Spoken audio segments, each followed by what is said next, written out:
ওই হ্যাঁ বল। খাবি? তুই তো অনেক দূরে, কেমনে কি? বিকাশ নাম্বার দে, পাঠিয়ে দিতেছি। কোন খাবারের কথা বলতেছো? নাইস। বিকাশে কেমনে? আরে আজ আম্মু গরুর দুধ জাল দিচ্ছে, আমি তো খাই না, তাই তোরে টাকা পাঠাইতেছে, তুই কিনে খাবি। ও, তুই গরুর দুধের কথা বলছো? কেন?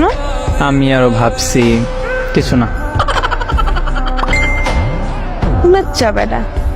এখন সব দোষ আমার। তো কার? নিজেই তো বলছো খাবি। সব নেগেটিভ ভাবো তো আমার কি দোষ?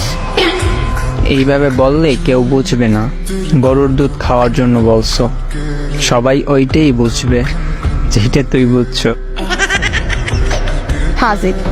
তুই আমায় বানাইছো ফাজিল? নিজে হইছ। জি না, এমন খাবি খাবি বললে এমন বানাইছো। আরে খারাপের কি বলছি? সোজা বললেই পারতি আজ গরুর দুধ কিনে রাখছে, আমি খাই নেই, তুই খাইলে আয়। এইটা না বললা আমার পচা জিনিস ভাবাইছো। না, আমি তোর গুলা খাওয়ার জন্য দুধ খাই না। আমার কোনগুলা?